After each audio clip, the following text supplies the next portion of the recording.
It's an understatement to say Theresa May tends not to rush into difficult, sensitive decisions. She's spent pretty much her entire premiership living on a diet of awkward dilemmas and tough decisions. In just about every case, the May way has been to chew thoroughly before swallowing.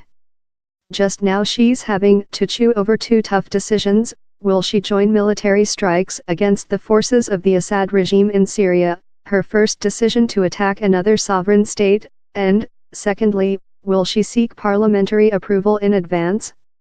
I'm hearing authoritatively that the answers are yes, and, in all probability, no. The Syria crisis is in some ways as tough as it gets. The Prime Minister's instinct is to chew carefully on the decision of whether and how Britain should support action in response to the apparent chemical attack in Syria. She still speaks of the need to act if not as the Assad regime is responsible. But the uncomfortable truth is the form of action is beyond her control. That decision sits in the Oval Office of the White House, and President Trump has already helpfully warned Russia to look out, because the missiles are coming to punish the illegal use of chemical weapons.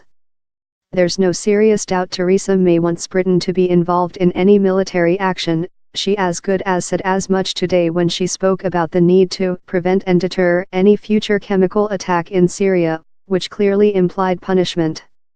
And, remember, a lot of British credibility and influence as a global player is seen as being tied up in this. Handling Parliament is a delicate task. Yes, David Cameron tried and conspicuously failed to get the endorsement of the House of Commons for action in response to a chemical strike in 2013. That defeat still burns in Tory memories. Jeremy Corbyn is saying Parliament should always have a say in military action. Not all Tories support British military involvement. But there's no legal or constitutional requirement to seek advance consent at Westminster for a strike. Action can be ordered using prerogative powers. And some in government believe that it will. If the Prime Minister acts first and consults Parliament later, she can expect a hostile reaction from her opponents. They'll accuse the Prime Minister of dancing to the President's tune. His latest tweets didn't help, and landed with quite a thud in Whitehall. It's looking harder each day for Mrs. May to keep up, let alone keep in step with President Trump. Today, Mrs. May ducked question of recalling Parliament.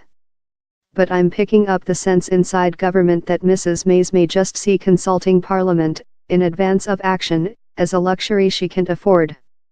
A recall of Parliament takes time, usually a couple of days. Mrs. May is said to see action as urgent, for the sake of heading off another chemical attack.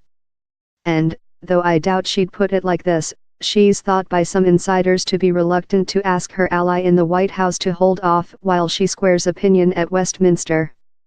For a naturally cautious leader like Mrs. May, this would be difficult at the best of times, and these are far from being the best of times.